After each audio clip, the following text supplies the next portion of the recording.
Hi hello ನಮಸ್ಕಾರ welcome back to Kannadambe vlogs. ಭಾಳ ದಿನದ ನಂತರ ಇವತ್ತು ವ್ಲಾಗ್ ಚಾಲೂ ಮಾಡಾಕತ್ತೀನಿ. ಇವತ್ತಿನ ವ್ಲಾಗ್ ಒಳಗೆ ಗಜ್ರಿ ಹಲ್ವಾ ಹೆಂಗೆ ಮಾಡೋದಂತಂದು ನೋಡ್ಕೊಂಬರೋಂಬರ್ರಿ. ಗಜ್ರಿ ಹಲ್ವಾ ಮಾಡಾಕ ನಾ ಆಲ್ರೆಡಿ ಗಜ್ರಿ ಹೆರ್ಜಿಟ್ಕೊಂಡೀನಿ. ಈ ಕಪ್ಪಿನ ಅಳತಿಲಿ 4 ಕಪ್ ಗಜ್ರಿ ಹೆರ್ಜಿಟ್ಕೊಂಡೀನಿ. 4 ಕಪ್ ಗಜ್ರಿಗೆ 1 ಕಪ್ ಸಕ್ಕರೆ, 2 ಚಮಚೆ ತುಪ್ಪ, ಒಂದು 3/4 ಕಪ್ ಅಷ್ಟು ಹಾಲು ಬೇಕು. ಮತ್ತು ಒಂದಿಷ್ಟು ಗೋಡಂಬಿ ತೊಗೊರಿ. ಗೋಡಂಬಿ ನಿಮಗೆ ಎಷ್ಟು ಬೇಕು ಅಷ್ಟು ತೊಗೊಳ್ರಿ. ಮತ್ತು ನಾನು 2 ಏಲಕ್ಕಿ ಜಜ್ಜಿಟ್ಕೊಂಡಿದ್ದೀನಿ. ಗಜ್ರಿ ಹಲ್ವಾ ಮಾಡೋದು ಹೆಂಗೆ ಅಂತಂದು ನೋಡ್ಕೊಂಬರೋಂಬರ್ರಿ.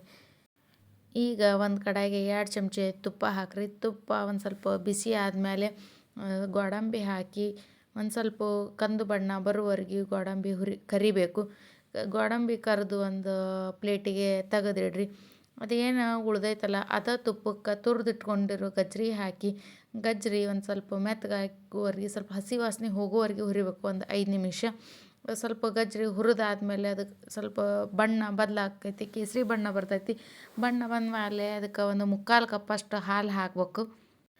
ಹಾಲು ಹಾಕಿ ಚೆಂದಂಗೆ ಕುದಿಬೇಕು. ಮಿನಿಮಮ್ ಒಂದು 20 ನಿಮಿಷರ ಕುದೀತಂದ್ರೆ ಗಜ್ರಿ ಸಾಫ್ಟ್ ಆಗುತ್ತೆ, ಹಲ್ವಾ ತಿನ್ನೋಕ್ಕೂ ಟೇಸ್ಟ್ ಬರ್ತೈತಿ. ಇವೆಲ್ಲ ಹಾಲು ಹಿಂಗೆ ಹೋದ್ಮೇಲೆ ಇದಕ್ಕೆ 1 ಕಪ್ ಸಕ್ಕರೆ ಹಾಕಿರಿ. ಸಕ್ಕರೆ ಹಾಕಿ ಒಂದು ಸ್ವಲ್ಪ ಕೈಯಾಡಿಸ್ರಿ. ಕೈಯಾಡ್ಸಿಂದ ಇದು ಸಕ್ಕರೆ ಎಲ್ಲ ನೀರಾಗಿ ಮತ್ತು ಸ್ವಲ್ಪ ನೀರಾಗುತ್ತೆ. ಇದೆಲ್ಲ ಹಿಂಗೆ ಹೋಗೋವರೆಗೆ ಕುದಿಬೇಕು. ನೋಡಿರಿ, ನಮ್ಮ ಹಲ್ವಾ ರೆಡಿಯಾಗೇ ಬಿಡ್ತು.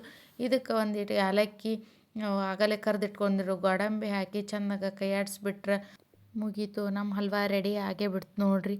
ಒಂದು 30 ನಿಮಿಷದೊಳಗೆ ನಮಗೆ ಬೇಕಾದಂಥ ಹಲ್ವಾ ನಮ್ಮ ರುಚಿಗೆ ತಕ್ಕಂಗೆ ರುಚಿಯಾಗಿ ನಾವು ಮನ್ಯಾಗ ಮಾಡ್ಕೋಬೋದು. ಇವತ್ತಿನ ಗಜ್ರಿ ಹಲ್ವಾ ವಿಡಿಯೋ ನಿಮ್ಗೆಲ್ಲರಿಗೂ ಇಷ್ಟ ಆಗೈತಿ ಅಂತ ಅನ್ಕೋತೀನಿ. ಮತ್ತು ಮುಂದಿನ ವಿಡಿಯೋದಾಗ ಸಿಗೋಣಂತ್ರಿ. Thanks for watching.